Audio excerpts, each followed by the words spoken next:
Hampshire County Government's update, George Szymborski and Tom Ford from HCOG. George? Ready? Yes, sir. Okay, it's been a long wait. We've been waiting for a couple hours out in the lobby. I forgot everything I have to say tonight, but it'll come back to me. Just want to say my name is George Szymborski, 10 Golden Circle, Southampton, Massachusetts.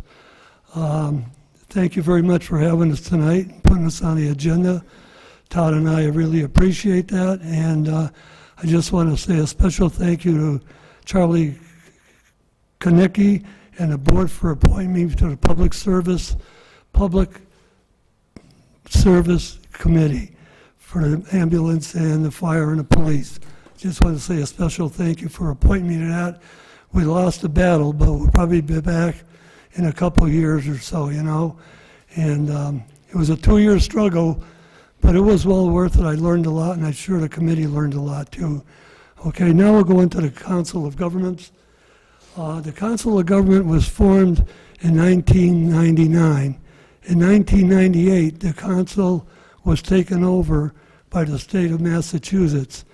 At that time, we lost the jail, the registry of deeds, the maintenance department,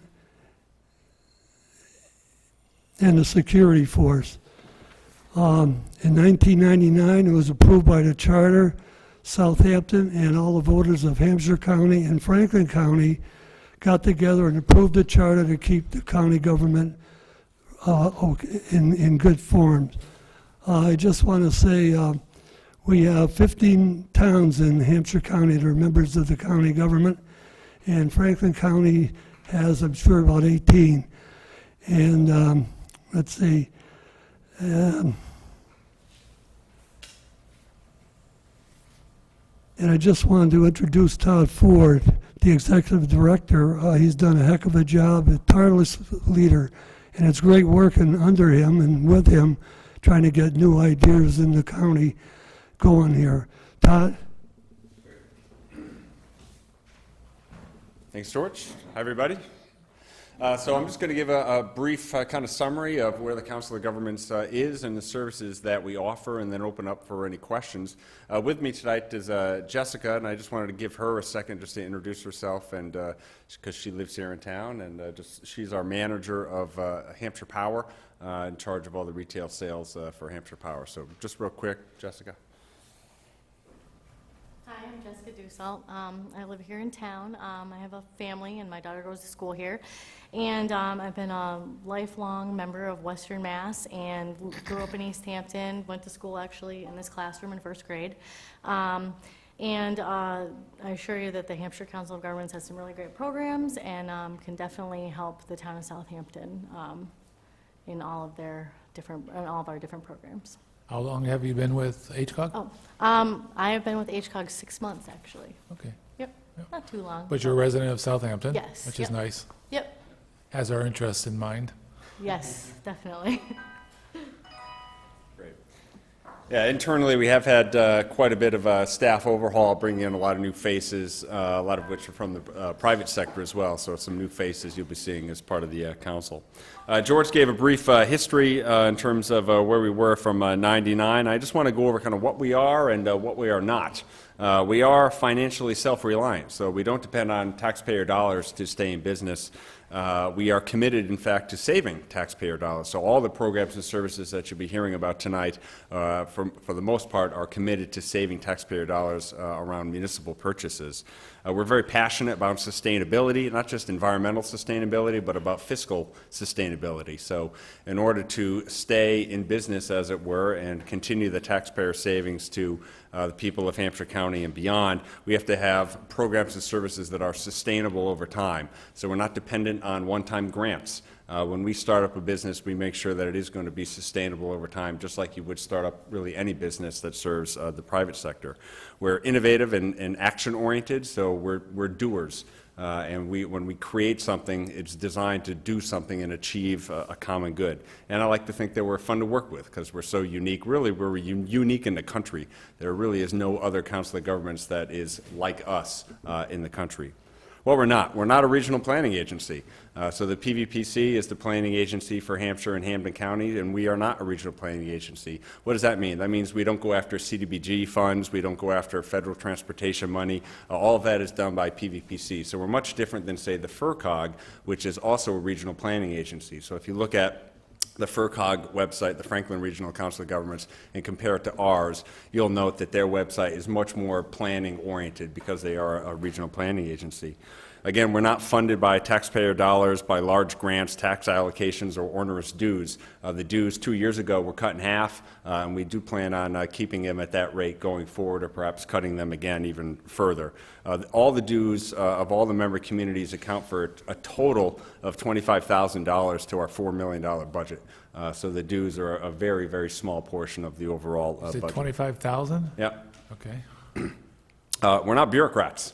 So we're very much an action-oriented governmental entity. We like to get things done, but in a responsible and sustainable manner.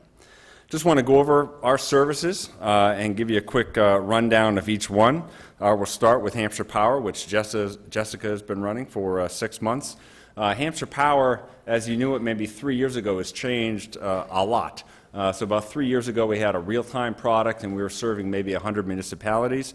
Right now, we have a real-time product, a managed portfolio product, and a fixed-rate product, and we serve about 73,000 individuals and businesses and municipalities across the Commonwealth. So we've grown exponentially within the last couple of years. We have a very low overhead. I don't make $20 million.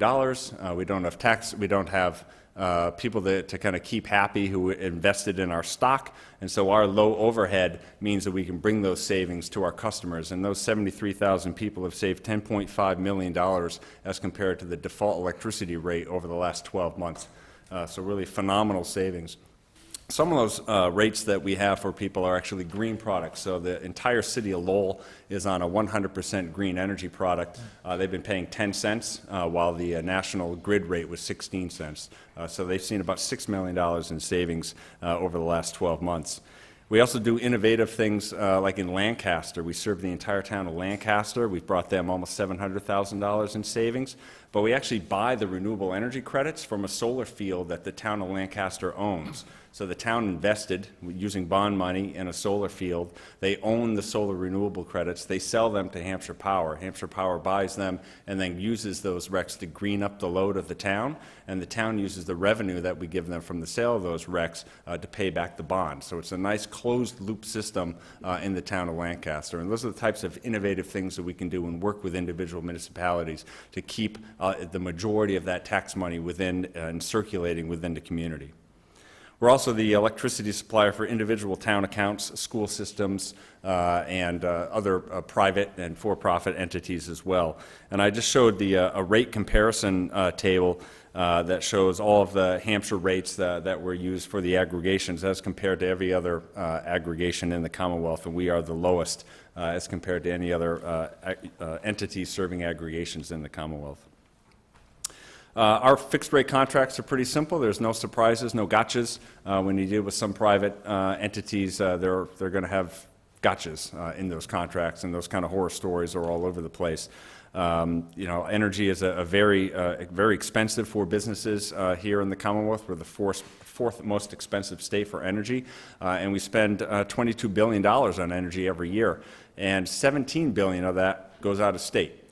So part of our mandate is to keep more of that money in our local economy. That $17 billion is a gaping hole in our economy, and we're trying to fix it one town at a time.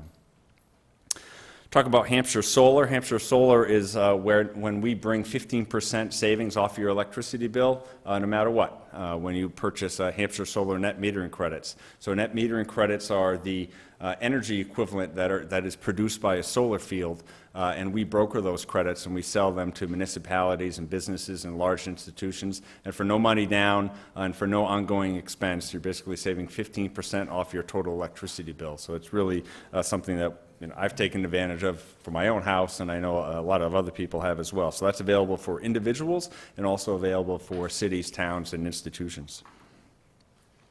And I am going fast because I know you guys have a big agenda, so stop me if I'm going too fast. We also have the state's largest community choice aggregation program with 51 towns signed up to be aggregated with the Hampshire Council of Governments as the agent. That means that all the ratepayers on default service are rolled in together and put out to bid at once. And our program is unique in that we not only aggregate one town, but then we aggregate that aggregation. So now all 51 towns, the load of the 51 towns, that's 250,000 people, goes out to bid at once in the competitive supply market.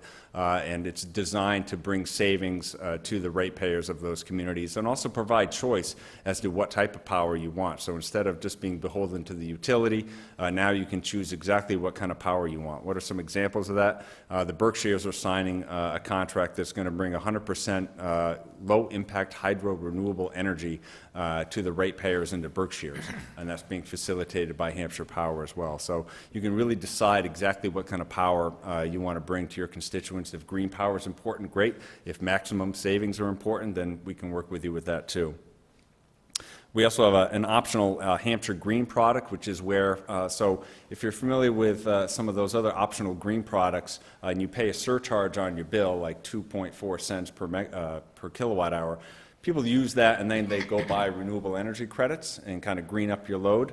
But we thought of it a little differently. There's an optional charge that we can put on your bill if you want to opt into that, and that money is then pooled into an investment fund, and that investment fund is used to actually produce new solar or renewable energy facilities here locally, to produce new jobs here locally. So instead of going and getting renewable energy credits from Texas or Maine that don't really do us any good, we're going to invest that money in our local economy and build new renewable facilities.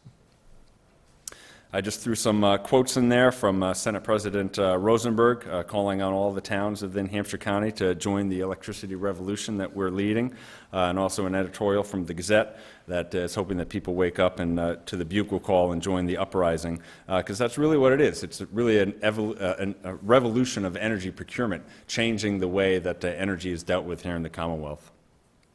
I'm going to blast through some of our other programs and services, including the Hampshire County Insurance Trust, which provides health insurance to over 10,000 covered individuals through municipalities of Hampshire, Franklin, and Hampden counties.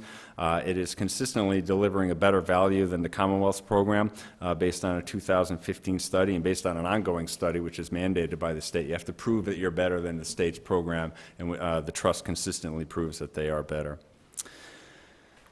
Moving on to the Hampshire County Purchasing Cooperative, we've been saving about $700,000 off the street price of over $6 million worth of goods. We serve over 100 schools, cafeterias, municipal offices, and DPW garages throughout Hampshire and Franklin and the Berkshire counties. We have a school and art supply, office supply and services, all different types of fuels, EMS supplies, hazardous waste bid done in combination with MHEC, and all highway and DPW supplies. And you guys do participate in that program fairly rigorously. We have a Hampshire IT service which provides full IT services to municipalities. We have 10 customers with that now based in Hampshire, Franklin, and Berkshire County. Provides about a 15 to 20% discount off a normal street rate. So our hourly rate right now is $88 an hour, and what you're usually getting on the street is about $125 or so. So pretty strong discounts, and the more towns sign up for that, the lower the rate goes. So the higher the hours over the master contract, the lower the overall rate goes for all participants. The one good thing about that is there's a free on-site consultation, so if the town is ever in need for IT services, a free consultation is offered by the program, and it's not just a quick hit program. It's really a half-day analysis done by techs that come and walk through all the facilities and produce a pretty robust report on some of the needs that you may have for IT. Hey, Todd, are these techs on your staff, or are they contracted? No, so we partner with Paragus IT based in Hadley. In Hadley, yep. Yep. And they're one of the fastest growing now IT firms and pretty well respected, and we've been partnering with them now for about 4 years. Our two social programs, so when I say we're not entirely funded by grants, we are funded by grants for these two programs. The RSVP, which is the Retired Senior Volunteer Program, is a federal grant, and that began in 1973 and expanded into Franklin County in 1999. We have 609 retired senior volunteers that are giving their time through many sites all throughout western Massachusetts, giving about 103,000 hours, and those volunteers do everything from working in hospitals to schools to doing readings to doing even some real technical work. We've used them for some marketing. Great resource. Definitely encourage the town of Southampton to continue to work with them. And we also have the Tobacco-Free Community Partnership. That is a state-funded grant, and that is basically working on education and helping towns work through smoke-free housing proposals, and also using things that help with programs to get tobacco kind of out of the hands of children for the most part. And the tobacco industry gets a little tricky with that. So if you have any other questions with that, I'll be glad to go into more detail. We do have a pretty robust web presence now, not only our normal website, hampshirecog.org, we also have a pretty strong Facebook page, and we, of course, have liked the town of Southampton. We just kicked off a new website for our community choice aggregation, which is hampshirecca.org, communitychoiceaggregation.org, and that'll be kind of rolled out officially in the next week or so. And then we also have Save the Court, or Restore the Courthouse page, which we'll get into a little bit later, but that's our effort to continue to restore our home, which is the old courthouse at the corner of King and Main in downtown Northampton. Just real briefly, how Southampton interacts with the Council of Governments. You definitely work through our purchasing cooperative. In FY14, you spent about $366,000 worth of goods, saving about $17,000, and your schools bought an additional $18,000 worth of goods, saving about $9,000 for a total savings off the street price of $26,500. Your senior center does participate in the Retired Senior Volunteer Program. You are a benefit of the Tobacco-Free Partnership work, and you are members of the Group Insurance Trust. Some things that you are not participating in are the Community Choice Aggregation Program, which you opted out of about 1.5 years ago. You are no longer a Hampshire Power customer. You are on the default rate, which is with Eversource, and that rate will probably jump up to 13-ish or so when the rate changes in the winter. You haven't taken advantage of the Hampshire Solar for your municipal accounts yet, and I believe you're all set with your IT services. So we definitely welcome any questions and thoughts that you may have, and we're also here to listen to you and see if there's anything that we're not doing that you'd like us to do, and we'll take a look at that and see if we can create a new sustainable program to help meet your needs. That was a lot packed into I tried to 15 keep it minutes. to 10, John. Is there any questions from the board? None? Well, thank you very much for coming. Great. Nice meeting you. Good luck on your job. I've got a few notes that I want to check into, so one of us will get back to you. All right, great. Okay, Thank you, thanks. John. Appreciate Take care. it. Thank you very much. George might have one more thing. I just want to go over this, etched your name to the Northampton history on the courthouse. For $75, you can have your name to buy a brick to help build the courthouse, restore it, okay? I'm going to leave them out in the lobby, and we hope you get your support to buy a brick, put your name on it for anyone you want. The bricks Thank you very much for Going in the building or on the sidewalk? on the sidewalk. Cool. Yep. Thank you very much for having us tonight. Thanks for coming. Okay, do we want to go on town administrator report?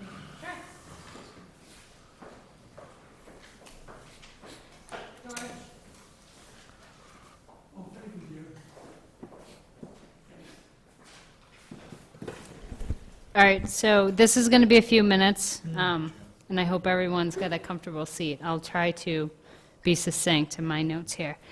First thing, telephone. So we're now working with 3 different companies on all possibilities for the town phones, consolidation of the current lines and plans. We're hoping to have a presentation ready by September.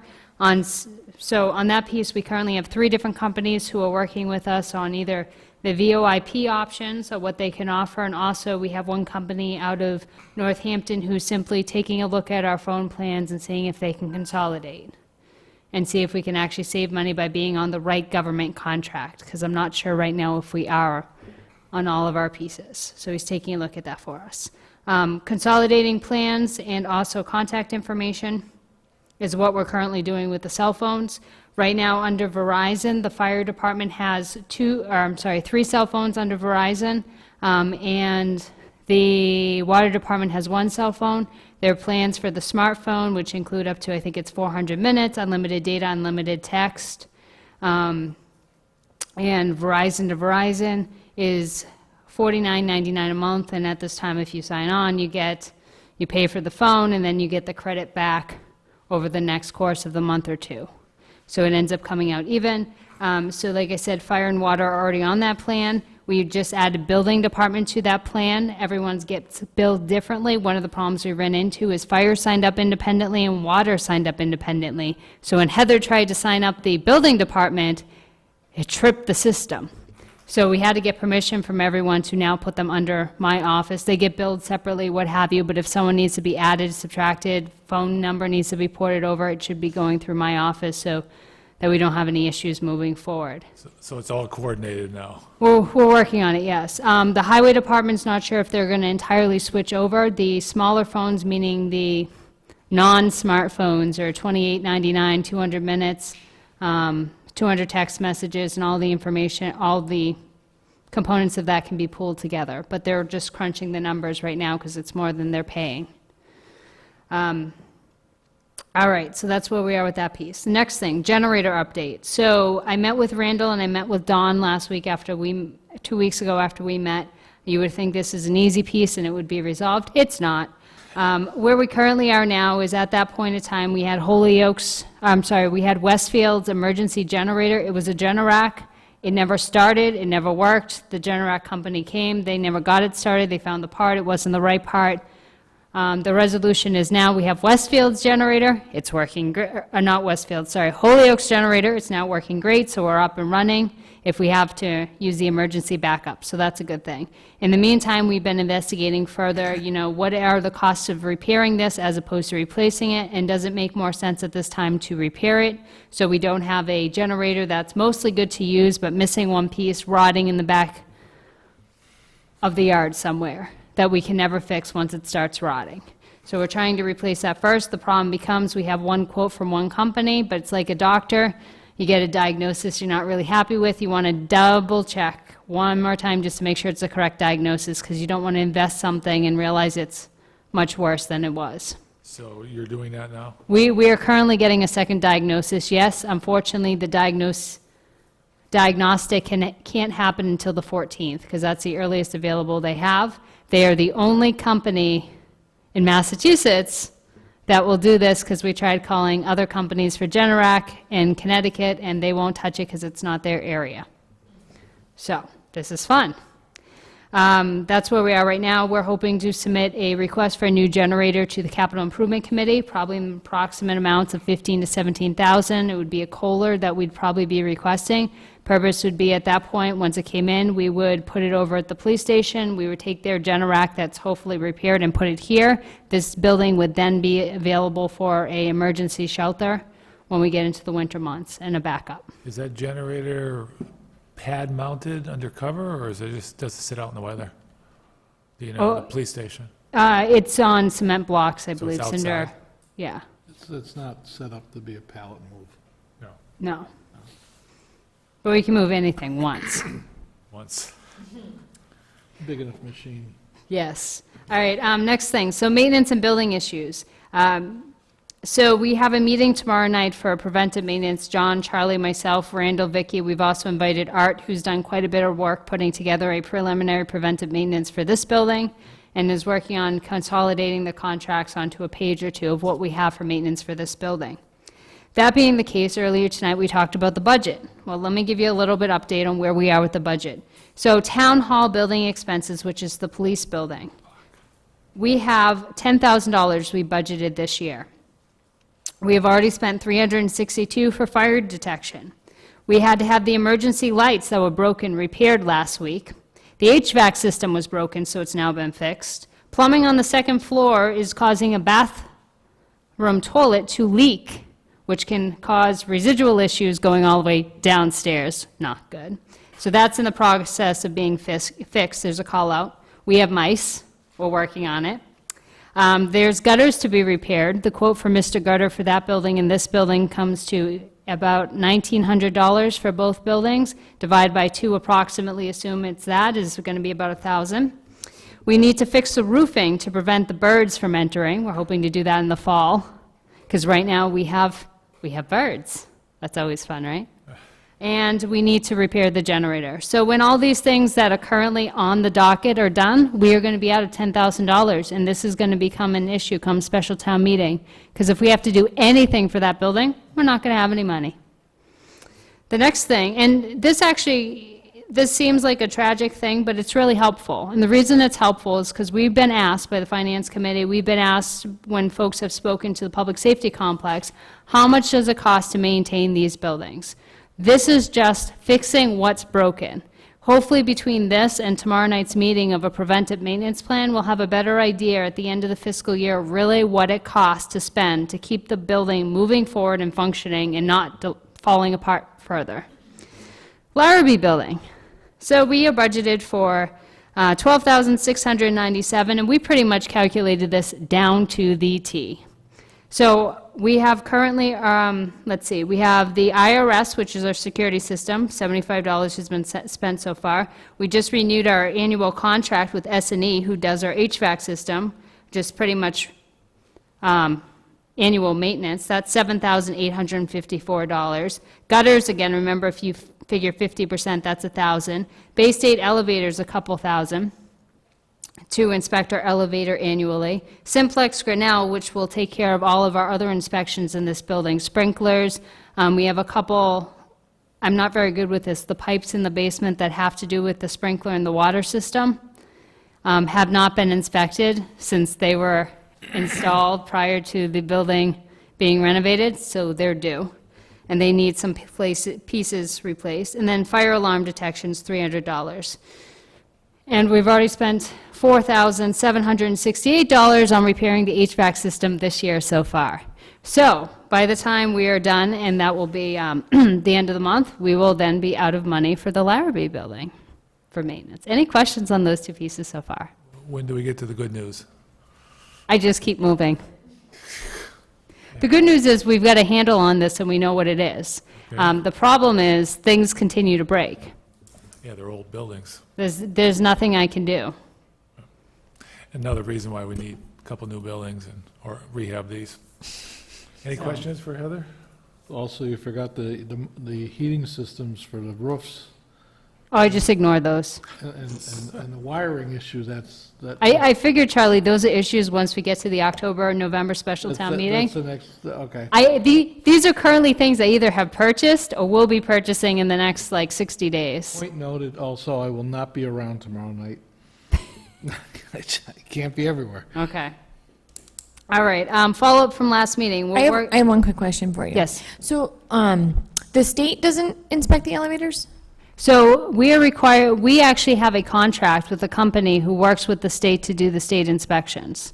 And currently, they were supposed to come, I think, on Friday, despite the 6 calls to them and emails that said, "We're not open on Friday, please pick another day." So I'm not sure where we are. We've left messages to reschedule. This happened last year, too. They're very persistent, yes. Okay, and it doesn't fall under Randall's job description over at this, being the superintendent of the highway, to do any inspections on any of the buildings? Well, Or he any kind of can't do updated any- maintenance? Any of these things I've mentioned, even if he wanted to, he can't do. So HVAC, they're not certified. Electrician, they're not certified. Plumbing, they're not certified. Mice, he can do that one, but we still have to buy the equipment needed to deplete the mice. Let's see, gutters, he can't do those. We actually have Mr. Gutters coming. They've given a good quote. They have to, this building, they're going to take down the whole side, make it one chute, and they're going to widen it.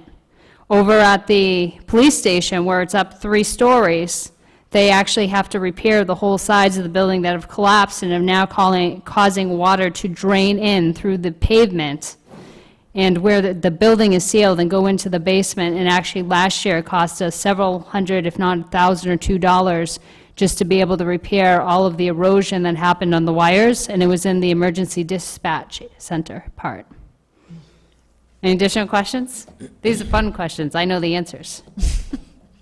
Okay. And again, we're having a meeting tomorrow night to discuss this whole preventative maintenance. So we're working on it, but at least, you know, this is giving you an idea of where we are thus far.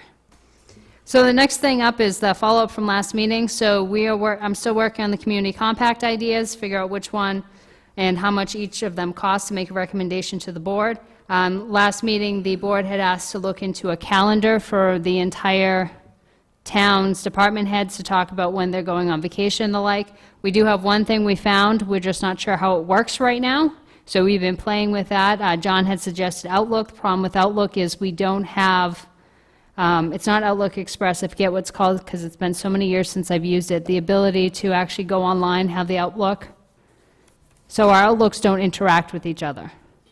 So you can't see each other's calendars because we don't have that option. That's too bad. That'd be a great option.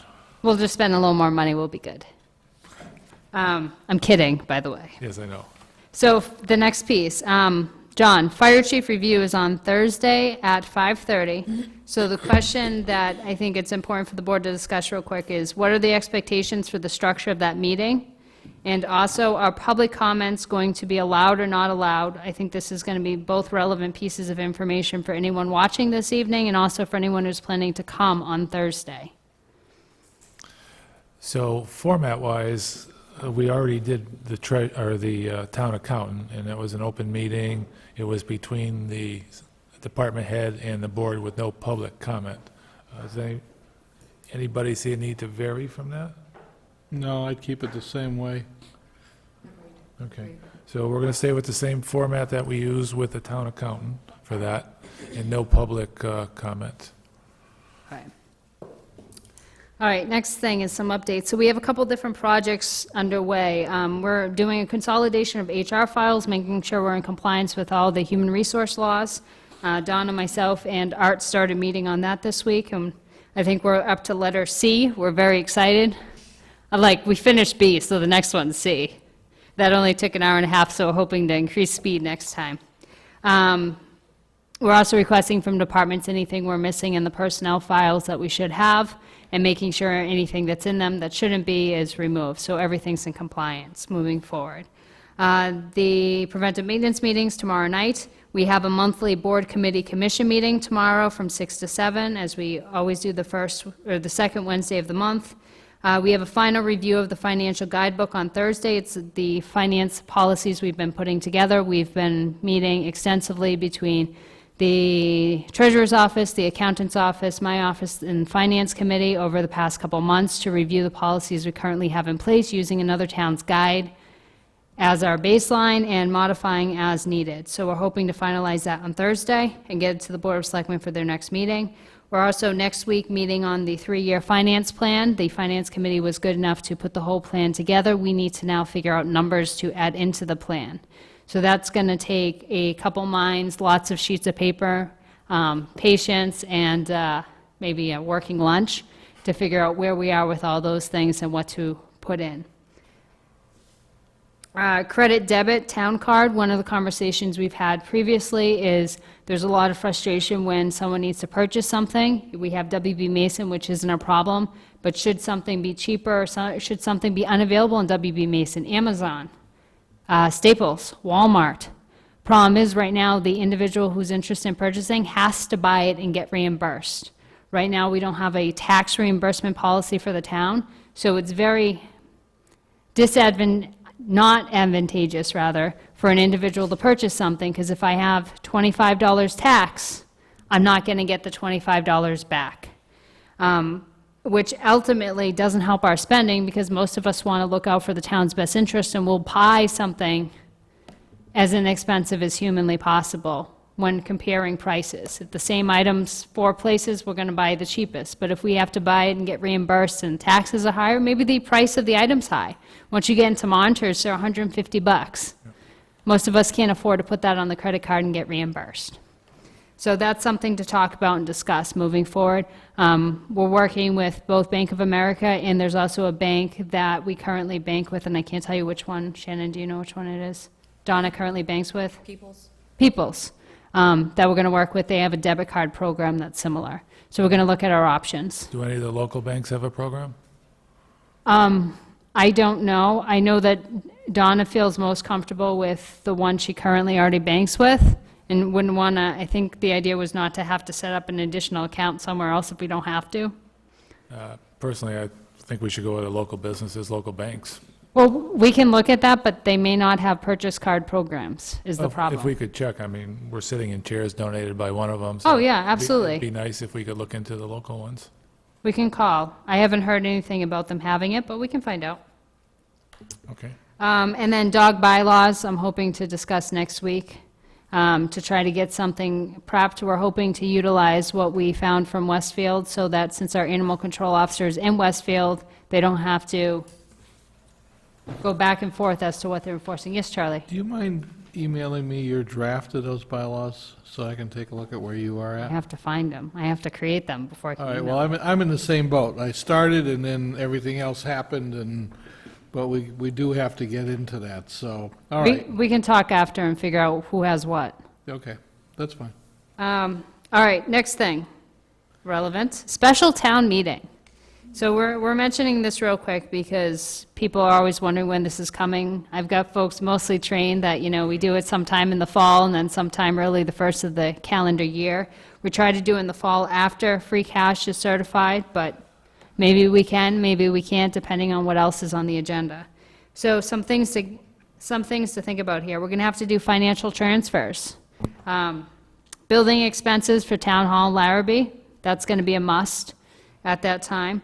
One thing to consider is, my understanding is the Board of Health did not get the grant this year for the SHARPS program. The SHARPS program are those red containers in which folks in the town who have an illness or folks who are a lot of elderly have sharps containers, and they bring them in and they dispose of their sharps, which are usually needles and the like, and it's the way we've been collecting these over the years. Yes, Charlie? You might want the Board of Health to speak to Hoyoke Hospital, Cooley Dickinson Hospital, because they were doing some payment in kind to communities and mini grants out of the hospitals. Okay. I don't know if the money's still there, but I know some of the larger cities got money from the hospitals in the larger cities. Okay. Yeah, without that, it's hard to dispose of those sharp containers. Well, we can, I will ask them if they can look into that. I know I did have a conversation with a couple of them that simply was along the lines of, if this is a $2,000 to $3,000 project annually, perhaps it's something we can get the townsfolk to have no objection to transfer the funds to be able to cover. Well, this needs to be funded any way you slice it, but the reality of it is maybe we can get some soft money for a year or so. Yep. Some other things, police, staffing-wise, we're going to have to consider that when we get there. And if anything changes with unions, we don't know yet. We don't know what those are going to come out to until we finish. Capital Improvement Committee meeting, I'm hoping to get them up and running. I'm working on that currently. Also, dog bylaw changes. The other concept is, actually, I'll wait a second because it's going to come up in a moment. So any questions on special town meeting? Usually we wait and try to see Vicky's best guess as to when the free cash will be certified. I know DOR this year said if you're planning to use your free cash, you need to tell them because they will put it on a priority. If you're not planning to spend it, then they're not going to certify it anytime soon. So we're a priority? Well, if we say we're going to spend it, yes. But you have to remember that the state has done this mass retirement program, I heard Charlie. about that. You hear about that? Yeah. So they did this great retirement program, and a lot of their senior staff have left, and they've taken on additional projects like Community Compact and things like that in the Department of Revenue. So they took on more projects, less staff, and still trying to accomplish more than what they had before. So it's going to be an interesting year. That being the case, I don't know when free cash will be certified. Okay. Next thing, use of legal counsel. I bring this up for a couple reasons. Number one, our budget this year is $40,000. We're doing fine. We're par for the course. The question that comes up is use for outside expenses. We've had this conversation before with department heads, and I was concerned with a couple things that transpired at the end of last year. So the question comes down to if not so much a department head, because department heads, most of them report to the Board of Selectmen, and the Board of Selectmen's their direct authority and the like, and if they say, I need to use counsel for this, Board of Selectmen says, no problem, it should come out of the general fund. The question then becomes, when boards, committees, and commissions need to use legal counsel or wish to speak to them, who shall foot the bill? Is it the bill to the individual board, committee, and commission, or is it the legal counsel general fund? And how do we determine which one's which? Case in point. Historical Commission is currently working on a demolition delay bylaw. Demolition delay bylaw is going to be ready to be reviewed by Town Council soon. I tried to get an approximate cost from town council of how much it is. They don't know because they don't have it in front of them. If it's good, it won't take that long, maybe 5 hours. If it's not good, maybe at least 10. So the prediction here is between $800 and $1,700 for town council to review. Logical question, who's footing the bill? So one response I got was Master Plan Implementation Committee, because this was originally a master plan project. Even if they wanted to, they can't pay for it. They don't have the money in their account. They're dwindling. Historical Commission, they have less. So it becomes, okay, well, do we say we're going to pay for this out of the general legal fund? Or do we say you need to wait till next year when we budget for this? Yes, Charlie? Can the money be transferred out of community preservation, given the fact that it's enhancing the Historic Commission's dealing with the buildings? You want my favorite answer? Yeah, That would be a phone call for Virginia A. Hart. I understand that. I'm asking a question. to you. I don't know the answer. I'm just looking at the fact It- that they fund historic projects, and this would enhance the Historic Commission, so it would seem the line of logic would be that they could fund that.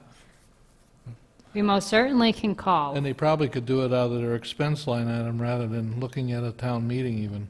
Well, if it's an admin expense, or if they believe it to be an admin expense, perhaps. I don't know. I don't want to Just a speak for thought. Virginia. I mean, as last resort, the Operational Stabilization Fund, that's got to go to town meeting and everything, but I mean, it can, we have $40,000 for our legal expenses. Last year, we were operating on 25, so we're in okay shape. But my concern is setting a precedent. We don't want to have, everything coming to the same general fund to drain it. I mean, the reason we've gone higher is we've had unemployment claims over the past couple of years.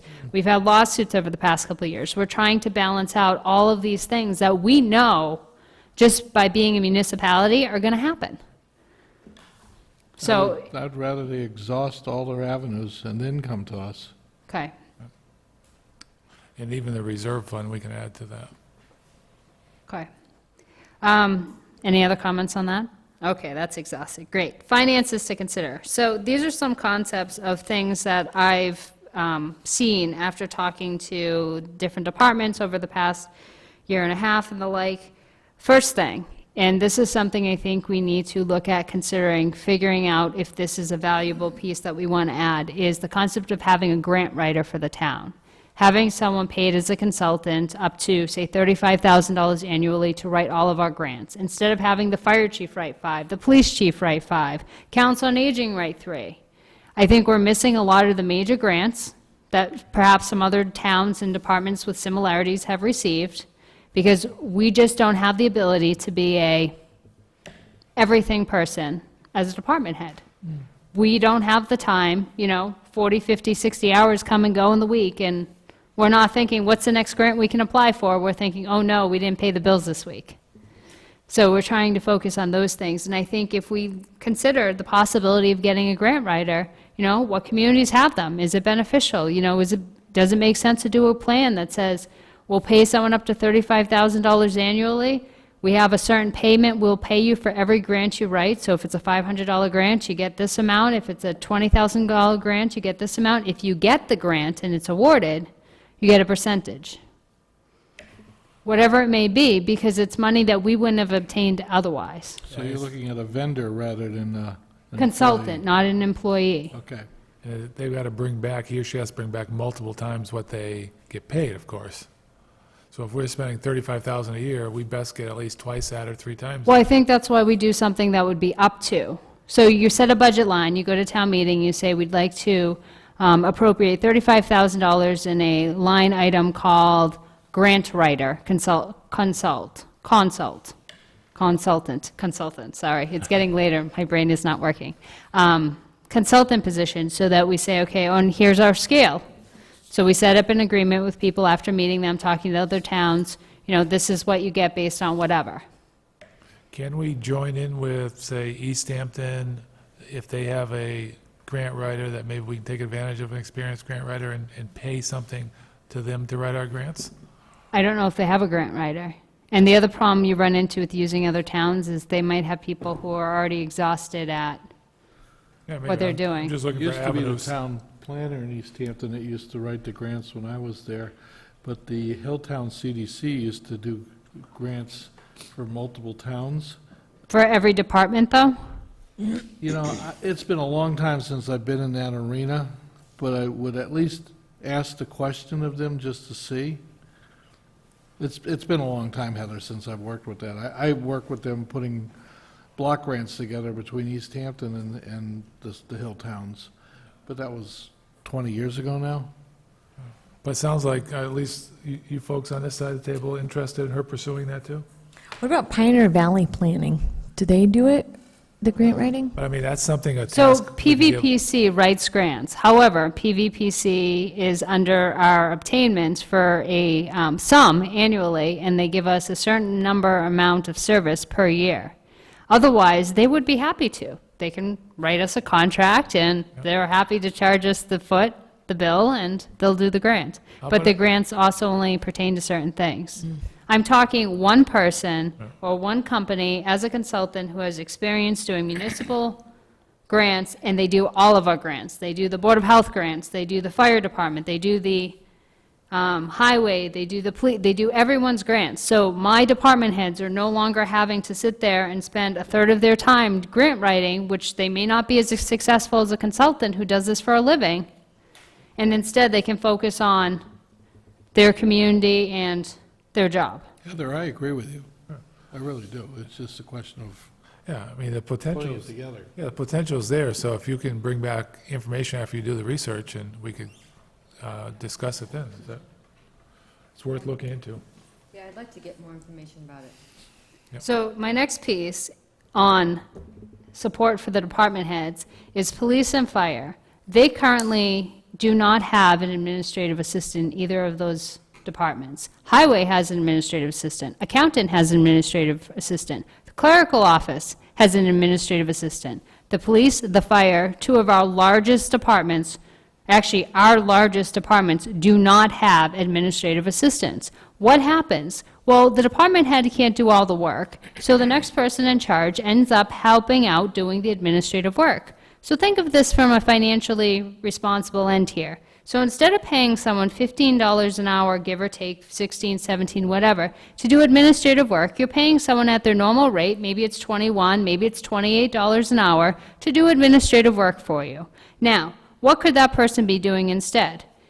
If it's a police officer, they could be out patrolling, they could be out assisting, working on calls, both increasing the public safety and also increasing the possibility of revenue coming back in tickets. Enforcement. What can the fire department do? Well, you know, maybe we can relook at staffing at that point. Maybe the fire chief can be more involved. If we don't have a grant writer, maybe he can work on writing more grants. Maybe the assistant person can take on more of the responsibilities of the fire department, or they can continue on keeping the maintenance of the equipment up to date. I'm not sure, but I'm pretty sure if we did a statistical analysis and we ran the data and the numbers, we would see the amount we're spending annually for both these departments to have someone who is higher paid doing administrative work would come out to equal at least one assistant, if not two. I mean, in theory, it sounds good. Why don't the two chiefs get together and put together a job description, if you will, and the number of hours they think they need, and come to us with a proposal and with a cost to it? Because we can't tell what they need this person for. I think the police chief has asked for years. But has he brought anything towards us with a job description, the duties, and the pay rate There's and no all that? money in his budget to have one, though. Well, I know, but that's something we would need to support and get the money for. But I mean, I'm not ready to do that unless I have some facts and, you know, basically a job description and some details of what that person would do and what the other people would save on time. I would say get that from the two chiefs then. Yeah, that's what I'm saying. This administrative aid would be under your office's review? Not unless I have to. Wait a minute, what I really meant to say is, Charlie, I'm happy to please the board, whatever the board wishes. Why is it you're so candid to me? You asked the I question. know. And I don't- the reason I asked the question is, first, yes, they need an administrative aid. There's no argument in my mind about that. The problem is when you have somebody that has two bosses in two different buildings, it gets awkward for the employee. That's the only thing. Well, one of the thoughts that I like to bring up, and this sounds like we're kind of skirting the system sometimes, and it's unfortunate that it sounds like this, but we're really trying to get the most bang for our buck, so to speak, is to keep positions under 20 hours. So theoretically, if you think about it, the cost of having almost 2 people, each at 18 hours, is going to cost us less than having one at 40, because you're not paying the benefits. So when they write the job description. They should each write their own. Exactly. And we don't know how many hours it's going to be. It could be 10 hours each department, but, you know, And even if it is 10 hours, but there's Yeah. 2 job Yep. descriptions, Yep. so that when we parlay this, we understand at the beginning, they're both part-time positions. Yep. Because they're in 2 distinct buildings with 2 distinct payrolls. I don't disagree, but I think we need more detail before we can make any decisions, yeah. I think I can, I don't think I'll be able to bring it back for August 25th, but hopefully for the September meeting, I should be able to have the data and a job description for both. That's fine. Next thing, because How I'm many totally things not do you done. have here? I told you it's going to be a while. All right, the next thing is the upcoming department meetings. So one of the requests of the prior Board of Selectmen meeting was to meet with each department throughout the year, a number of times. What I actually did, is because I apparently was bored, I created a section of groups, members, and dates for joint meetings. So essentially, how I have it right now is that the meetings would be the first meeting of every month, with one, I think there's one exception, which would be the second. So you have the public safety group, which would be police, fire, highway, emergency management department, or director rather, also known as Dawn, and the Board of Health. And they would meet with the Board of Selectmen the first meeting in September, December, March, and June. So that would be quarterly for them.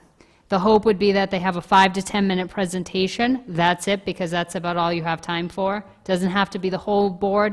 The whole committee could maybe just be a representative to keep you guys informed and have information like the status of the department, projects that are underway, changes, and any help they need from the Board of Selectmen. The second group would be finances, treasurer, accountant, assessors, and FinCom, who would meet with you twice a year, October and April. Both their busiest seasons, by the way, so they'll have plenty to say. The land group, water, Concom, planning, ZBA, building, park commission, November and May.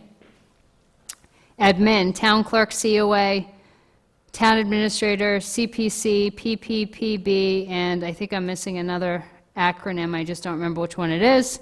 And that would be January and July. And then all others, library, that's who I was missing. And then all others, housing authority, historical commission, et cetera, would be in December, and they would be the second meeting. Okay. So December would be the only month in which you have 2 groups in 2 weeks. Transfer station and Board of Health? Transfer station's under the highway, so he'd be here anyway. With the Board of Health, Board of Health's in the same group, public safety. okay. So that's my thought on that. Does the board like that idea? Would they wish to pursue it? Do they want to modify it? Do they think it's horrible, want to change it? That's the same schedule you sent out to us Yes. before? Yeah, it looked fine to me then. I just have to make sure I'm not missing any groups. Yeah. Might take a cycle. Any questions or thoughts? Sounds good. Okay, last thing. I promise, last thing. Just a reminder, Saturday, October 3rd is a annual selectmen's meeting for the Selectmen Association under the Massachusetts Municipal Associations in Rentham. They're going to be talking about budgeting, collective bargaining. I have no idea what I wrote there. Open meeting law, public records law, and Lieutenant Governor Polito will be present to speak. I am going. I would love to carpool. If anyone wants to go, let me know. I'm probably going also with a few other town admins and managers from other communities because I talked them into going to these. This is a great opportunity for Board of Selectmen members to meet other Selectmen members, see what they're doing, and also to get some training, and the cost is only travel, so it's not too bad. Let me know, Heather. I'll send you the link again, Charlie. No, I got 2 other groups that want me to meet, but they haven't given me dates yet. Oh, But I'm looking at going to the October 3rd one. okay. You have to sign up online. The link's in the email. I'll send it for a third time if folks like. Anything else for me before I? Persistency helps. She's tough. No, that's Okay. very thorough, thank you. Okay, we're going to cycle around again to number 3, open time for the public. Anybody from the public that would like to say anything? Okay, Mr. Yamelti, if you go up and identify yourself. John Umel, 57 Farmer Road. Yes, sir. I have some items I would like to keep on 57 Farmer Road, and you want the copy of them? If you want to give it to us, sure. Thank you. And we'll pass this along to the, there's multiple, to the building inspector and to the town administrator. Thank you. Okay. And anything else you'd like to say on this? Well, I'm the picnic table man, so Okay, we're asking for 2 picnic tables. okay. Okay, we'll look at the list and take it under advisement. The, if you agree on any of this, it'll be run by your lawyer, and then my lawyer will present it to the judge without any cost to the town. Okay. But we have to, Do you have any other questions for me? I don't believe so. No, I think we're all set. Thank you. Thanks for bringing it in. Will you give that to Heather for copy? No? Okay, let's see where we were. Heather, we already did the dog hearings early on, between 6 and 6:30, so it's in the minutes that it was approved. Yes, so that's all said. So I think we're on 5A. Yep, 5A, appointments. It was brought to Heather's attention by the town clerk that traditionally the appointment for the highway superintendent has been for 3 years. Currently, with Mr. Kemp, it is for 1 year. Is that correct? Yes. Okay. So if there is an interest in changing it to equal the normal 3-year appointment, we'll need a motion to amend Mr. Kemp's appointment. It was stated where that it's supposed to be 3 years? It's just been traditionally the appointment timeframe. It's not a contract, it's just the, We've gone back Appointment. over the past 2 decades, and the appointment's always been 3 years for the position of highway superintendent, and we misspoke and did it as 1. So I'm going to pass this down so you can read this, John, because it's in here, in the bylaws under general government, section 4, stating that it was supposed to be 1 year. okay, you're looking at Article 6. Says, "No officer or board of the town shall make any contract on behalf of the town, the execution of which shall necessarily extend beyond 1 year from the date thereof unless specific authority to do so has been given by a vote of the town." We're not making any contracts. It's just an It's just an appointment. Was appointment. it, okay, so he doesn't have a contract? He has no contract. So it's up to the board whether we want to amend it or not. It's, it's not something we have to do. So it's here on the agenda to discuss. Any thoughts from anybody? Well, if we're doing 3 years, he's already worked 1 year. Should we not just add 2 years, and then that'll just keep Right, going this, on? right, if we made it a motion to amend his appointment from 1 to 3, we'd just add 2 more years on, Yeah, if that's what you want to do. that would bring it to where it should have It been. would bring a total of 3 years, yes. Is that a motion? I make it as a motion. Is there a second on the motion? So moved. Okay, any more discussion? Okay, all in favor of amending the appointment from 1 to 3 years, please say aye. Aye. Opposed? Opposed. Opposed, okay, so 2 to 1, motion passes. What was the 4th vote? He abstained. I abstained, Oh, you abstained? yeah. Oh, I'm sorry. Question, and it's kind of, Heather, it's probably a little late, but is Randall looking for this 3-year versus 1 year? He would like to see the 3 years. Okay. I want to do something that he hasn't had an interest in. He doesn't want this. Yeah, you can never tell. After 1 year, that was enough for him. There've been worse things that happened, right? Okay. So now we're on to number 6 for the personnel change forms. And the following PCFs have been amended as requested by the PQB and are scheduled for a PQB meeting on Thursday. I think it was last week, there was a combined Board of Selectmen and PQB meeting, and these all came up for approval. A lot of them didn't have the total amount of information on them that were required, so the PQB rejected them and sent them back. So the PQB doesn't meet until this Thursday. So what we would be doing, if there's no objections, we would make a motion to sign the PCFs as listed pending the PQB's approval on Thursday evening. So moved. Okay, so I have a motion. Do we have a second for discussion? Second for discussion. Okay, so any questions on this? No, I sat in on that meeting, and basically it was all clerical typos or poofahs or whatever you want to call them, where things were just missing. Yeah. and so- Signatures. Signatures were meeting, yeah. I was at that one too, yeah. Okay, so any other thoughts or questions? Okay, have the ayes? Charlie, I. Sears, aye. Cutler, aye. Yes for Martin. And John, did you read these names into the record? Did I No. hallucinate? No, I will do that if you'd like.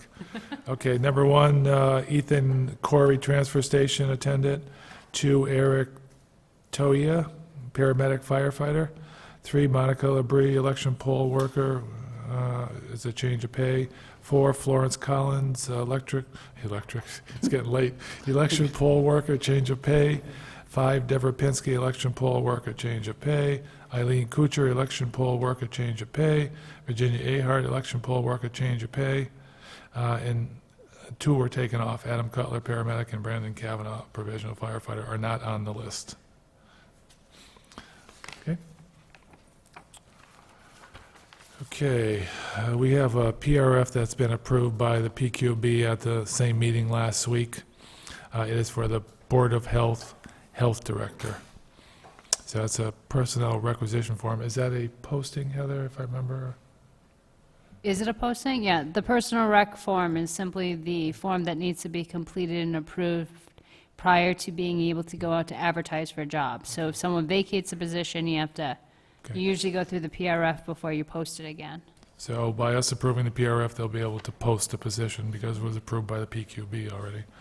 So is there a motion to approve this PRF? So moved. Second? Second. Any discussion? In favor? Aye. Aye. Aye, okay, that's 4 votes. Okay, next we have application from Kevin and Chris Canton for a one-day wine malt-only license for Conant Park on Sunday, September 6, 2015, from 12 to 8 for a party. I would just like to write, I wrote PM. Just to be clear, No problem at all. John's creative license. Okay, okay, the application, the fee, the hold harmless, and copy of Conant Park permit are all been submitted, and I have it here. Is there a motion to approve? So moved. One of you second? Second. Okay, any conversation on it? All in favor? Aye. Opposed? No, so that's 4-0, and we'll sign this. Okay. Next is annual inspection agreement for Simplex Grinnell for the Library, Fire Department, and Larrabee Town Hall. Simplex Grinnell has provided our inspections last year for Larrabee. Excuse me. It would like to sign a 3-year agreement at current rates for the Town Hall, which is Larrabee, Fire Department, and Library. So this is a 3-year agreement at the current rates for the 3 buildings. Is there a motion? So moved. Second? I'll second. Okay, any questions? Okay, all in favor? Aye. Aye. Sharon? Are you in favor or opposed to the 3-year agreement for Simplex Grinnell? I don't know anything about that. Okay, would you, let's say oppose, anybody? I'm abstain? I'm going to abstain. Okay. And that's got to be signed. You want to start that, Charlie? Next is Bay State Elevator Company, a 3-year agreement service on the elevator at Larrabee, which is the town hall. Our current elevator company is Bay State, so it's just a matter of renewing this contract for a 3-year period. Is there a motion? So moved. Second? So moved. Okay, any discussion? Okay, all in favor? Aye. Opposed? Okay, 4-0. Okay, we're on to warrants. John, if we can skip the minutes for a second, and I'll have the warrants ready. Please. Skip to the minutes? Oh, Can you okay, do the minutes real quick? sure. Not skip them, skip to. That's what I thought you said. Skipping is too late. Okay, approval of minutes. I'm going to put them all together unless somebody has an objection. We're looking at the June 30th, 2015 regular meeting, July 14th, 2015 regular meeting, July 28th, 2015 regular meeting, August 6th, 2015 special meeting with the P-cubed-B. That one I don't have yet, so you can strike that one. So we're striking the August 6th special meeting with P-cubed-B. Okay, do I have a motion to accept the 3 regular meeting minutes? Move to accept. A second? Second. Okay, all in favor? Aye. Opposed? Okay, unanimous? So, calendar and announcements. Select Board meeting, August 13th, which is at this Thursday at 5:30 PM. We have the fire chief evaluation. Again, it's at 5:30. August 25th, we have a tree hearing, joint meeting with the water commissioners, CBA negotiations, executive session.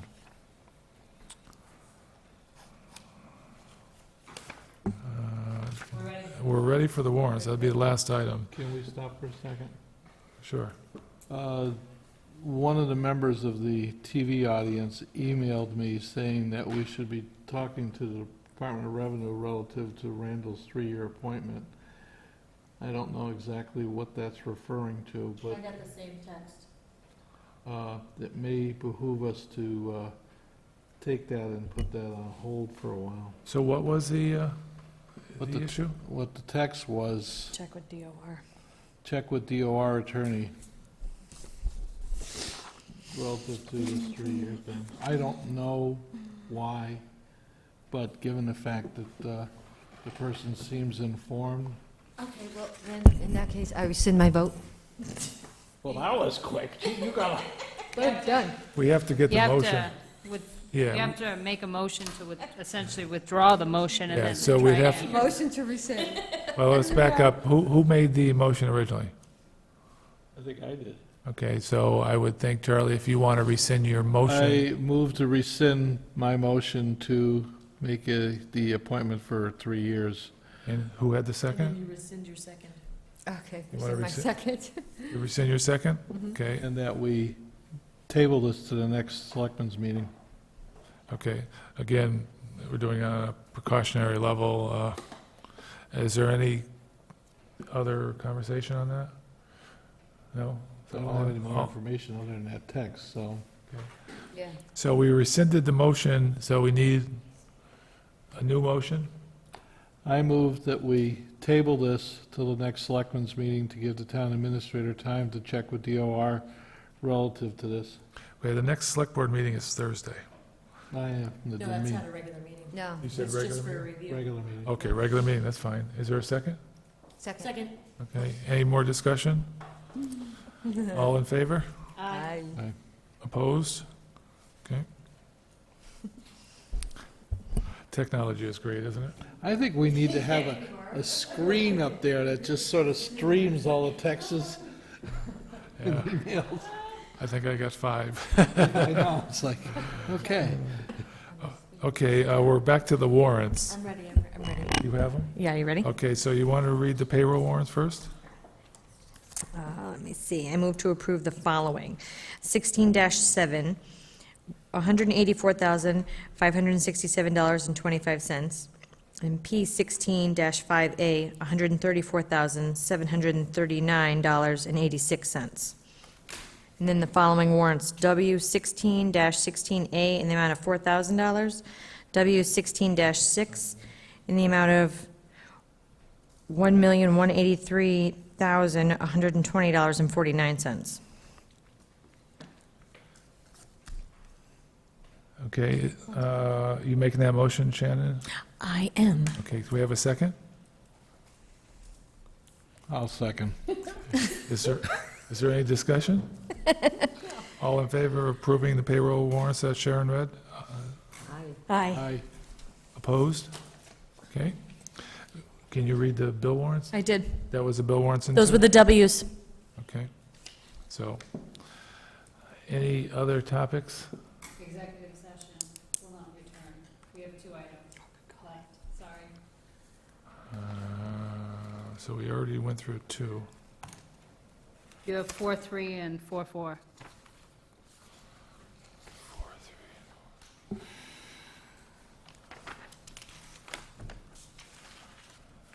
Okay, 4-3 and 4-4, you got me on that, Heather. Is this with the litigation? Yes. Okay, that's one of them. Where's the other one? And then 4-4, so 4-3 is the Hampshire County Retirement Appeal. And then 4-4 is executive session minutes from, let's see, July 14th, July 30th, and July 14th, again.